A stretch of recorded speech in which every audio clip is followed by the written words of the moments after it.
وقتتون بخیر. آموزش خرید استارز رو بهتون میدم که بدون اینکه به کسی متکی باشید خودتون انجام بدید. وارد سایت فرگمنت میشید، fragment.com این سایت، و اینکه توی این سایت شما از منو سمت راست این قسمت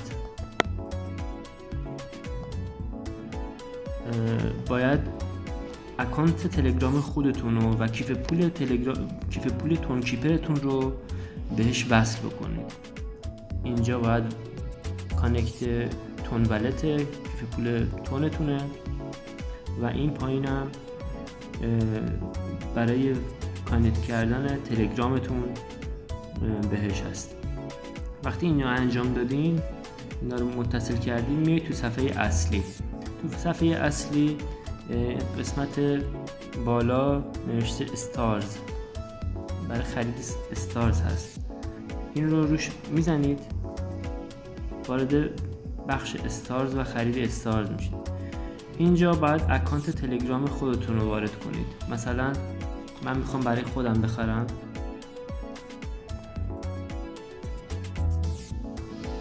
اکانت تلگرام رو وارد میکنید.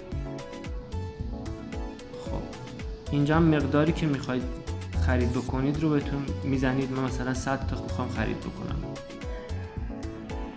در این قسمت بعد شما روی این قسمت میزنید که به وارد درگاه پرداخت بشید. خب اینجا میگه شما میخواید 100 تا تلگرام استارز خرید کنید برای ایشون، میخواید یا نه؟ بس پایین اینجا شما اوکی رو میزنید، وارد کیف پول تون کیپرتون میشید. اینجا شما تایید برداشت میدید،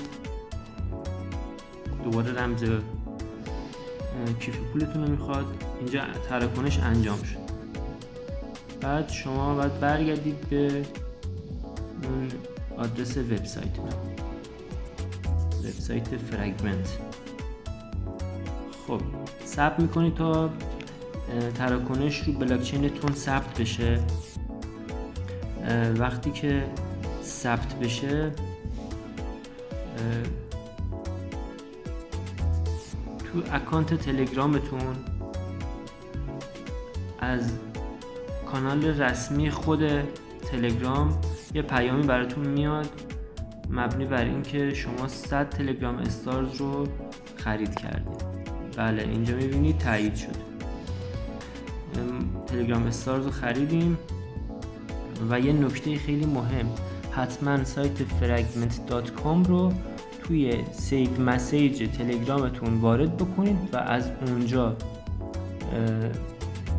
بزنید روی آدرس وبسایت fragment.com و با مرورگر خود تلگرام وارد این سایت بشید. موفق باشید. خدا نگهدارتون.